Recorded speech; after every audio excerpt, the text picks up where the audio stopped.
The situation is grim. All attempts to hail the starbase there's more. Scans indicate the Borg transwarp conduit is operational.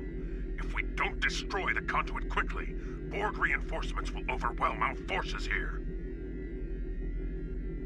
Begin by destroying the nanite generators, then destroy the nanite transformers they maintain. Once those units are destroyed, the conduit...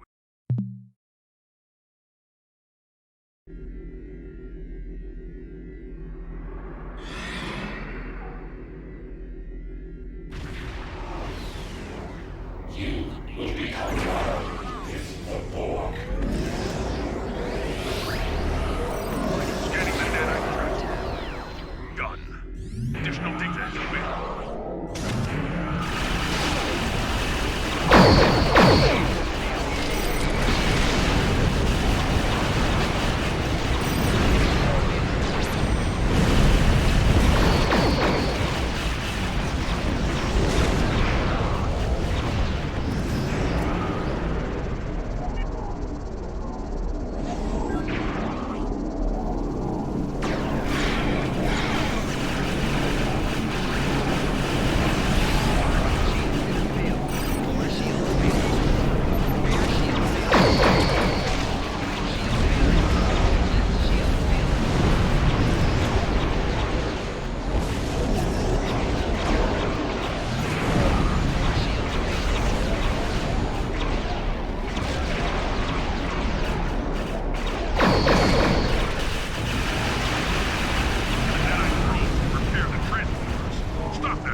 Right, guys.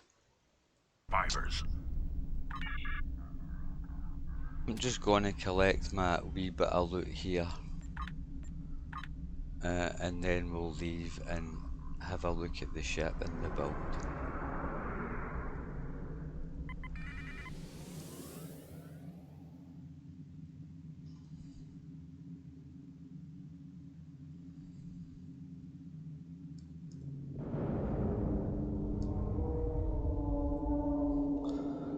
Okay.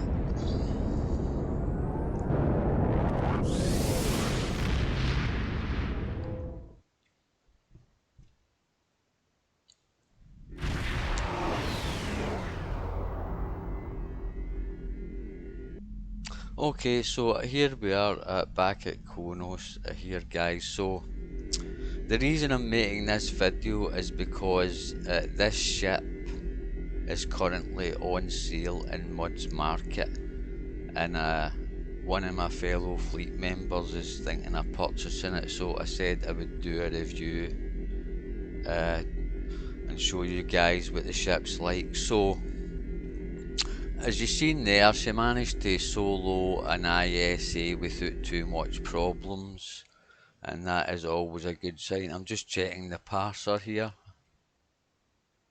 Right, that's fine. The ship did well. She got 117 K there, DPS, and she completed the mission without dying, so that's obviously very good. So if you get into Mud's Market just now, you'll notice that there's a sale on. There's still over 2 days left in the sale, and one of the ships that's on sale is this Elachi Qulash Frigate T6, currently gone for 4,250 Zen, reduced for 17,000 Zen. Okay, so this is the ship here. I got the ship a couple of years back when it was a reward for an event, and what I would say is it wasn't one of the seasonal events that you get 3 times a year. It was like a one-off event, and I think that's why this ship kind of flew under a lot of people's radar. There's no a lot of ships this ship in the game, and you'll very rarely see it being flown. Right, so it is a very rare and unique type of ship, right? So it's the Elachi Qulash Frigate, and I've upgraded it to T6X, and the masteries of the ship are enhanced hull plating, enhanced weapon banks, rapid repairs, precise weapon systems, and the starship mastery is invasive maneuvers. As I said, it is a frigate, so that makes it a very rare type of ship in the game, and a frigate is like a hybrid between a cruiser and a raider. So this ship has got raider flanking built in, like all raiders have, so you'll do bonus damage when you hit an enemy in the flank. And the difference between this ship and a standard raider is it's got, as you'll see here, 8 weapons rather than the normal 7. So that makes it, you know, very powerful, potentially. And as I say, it's a nice, also a 5-3 weapons configuration, which is excellent for forward firing builds, like cannon builds here that I'm doing. Okay, so what we'll do is we'll start off and we'll have a quick look at the bridge seating on the ship. One of the strengths of this ship, as I was saying, is it has got extremely flexible bridge seating. The only forced bridge seating is this commander engineering station. The rest of them are all universal stations, and that means that you've got a huge amount of flexibility and options when you're building the ship, right? So in my case, I've got this commander engineering station. and I've got Directed Energy Modulation 3, Emergency Power to Weapons 3, Aux to Bat 1, and Let It Go 1. We've got an Ensign Universal that I've put an engineer in, and I've got engineering team. We've got a Lieutenant Universal that I've put a tactical officer in, and I've got torpedo spread 2 and beams fire at will 1. We've got this Lieutenant Commander Universal station that I've set up as a tactical with scatter volley 2, attack pattern beta 1, and chemosite laced weaponry 1. And finally we've got this very nice Lieutenant Commander Universal Intel station that I've put a science officer in. I've got gravity well 1, photonic officer 1, and I've put in polarized hull 1. In this particular build I've chosen not to use any of the intelligence abilities, but it is an option if you want to go down that road. So if we have a look at this particular build, it's a Baul anti-proton build, and I've got 4 Baul anti-proton cannons, dual cannons. I've got my dark matter quantum torpedo from the Discovery Reputation. Deflector is the non-baryonic matter deflector, also from the Discovery Reputation. Then I've got the competitive impulse engines from the Competitive Reputation. I've got my elite fleet plasma integrated warp core from the fleet. And then I've got my Tilly shields also from the Discovery Reputation. This gives me a 2 set bonus,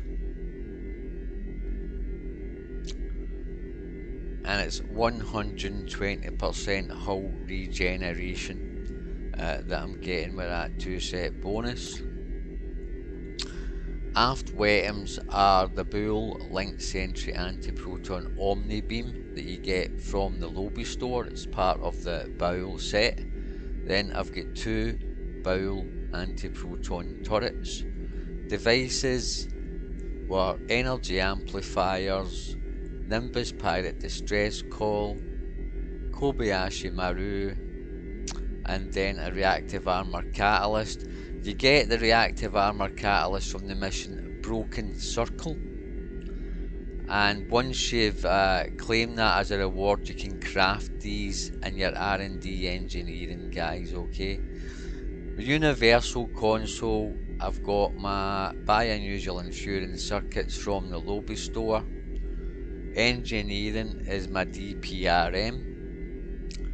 Simulated module from the Omega Reputation.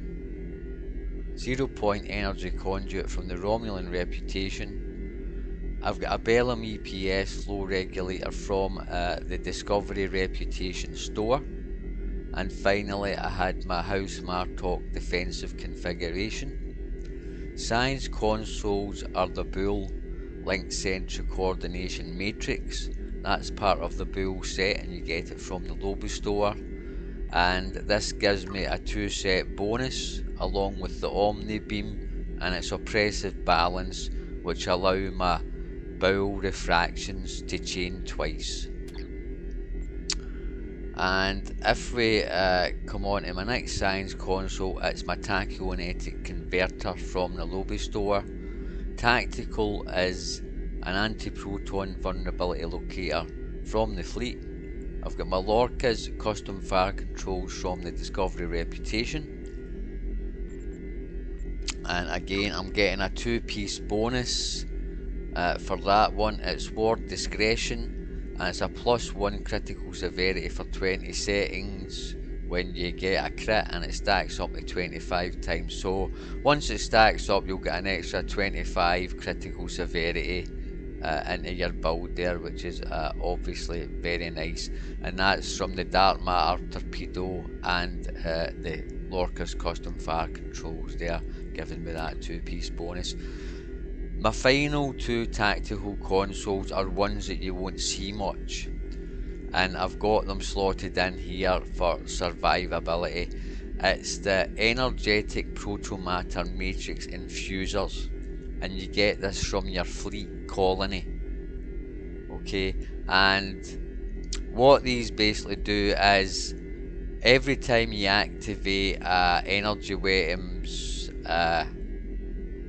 bridge officer ability, you've got a 25% chance to apply a restorative protomatter matrix, which gives you a huge amount of shield and hull healing. And I've decided to slot 2 of them there, which basically means that every time I set off my scatter volley 2 or my fire at will, that's going to give me a 50% chance of getting that heal because I've got 2 of them. Okay, so you won't see these mounted a lot, guys, but if you do need more survival in your build, and you know, obviously doing a solo IS8, you will need a lot of survival in your build, just remember that these are an option for you, and they work very, very well indeed. Okay, so that pretty much covers the build and the bridge stations.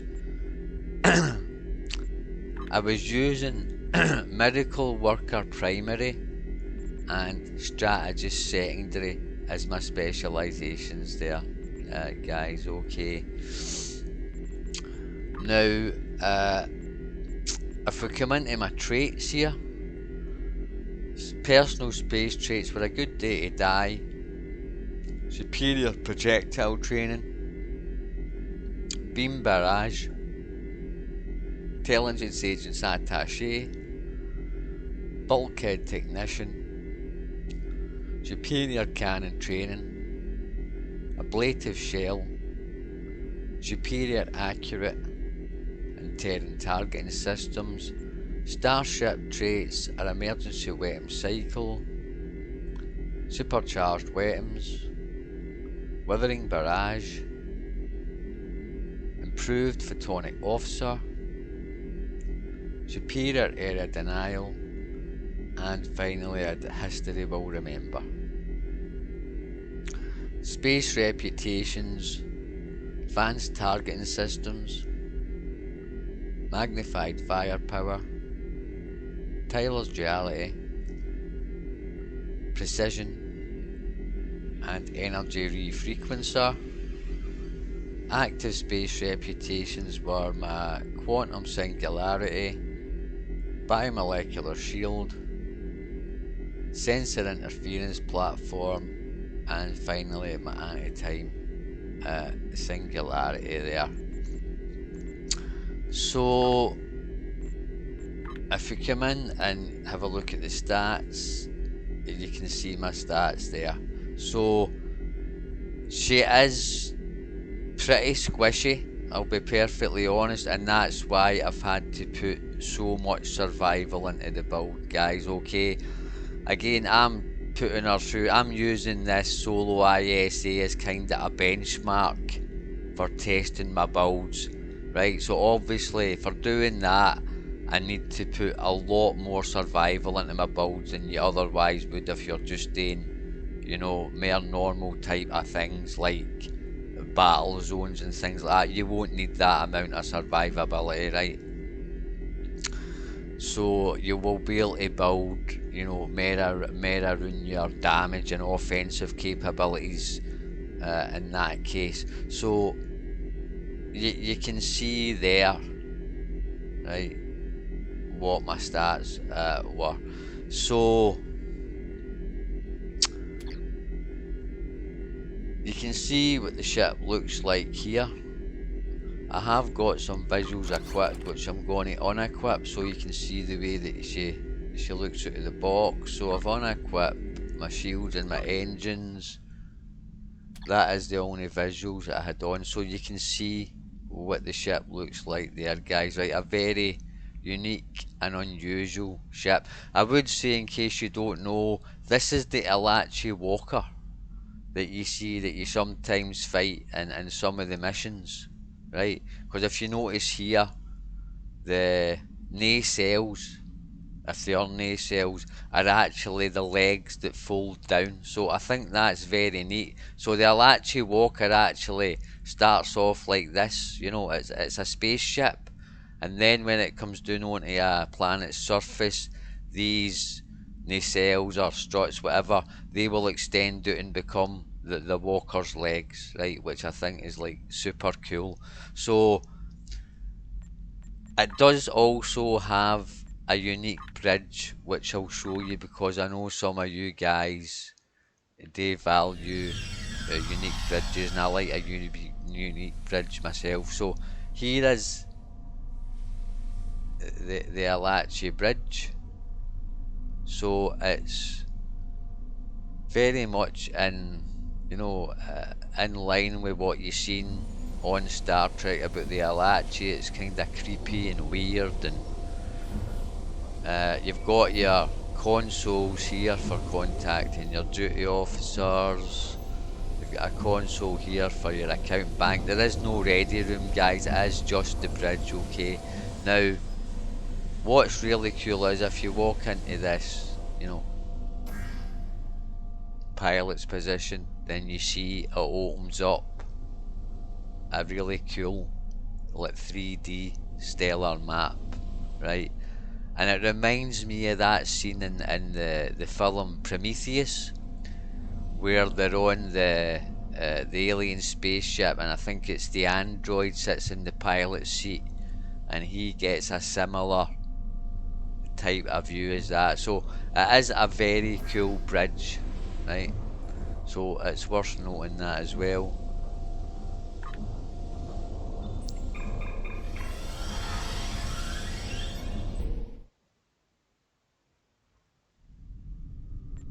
Right, so I think I've pretty much covered everything about the ship that is noteworthy.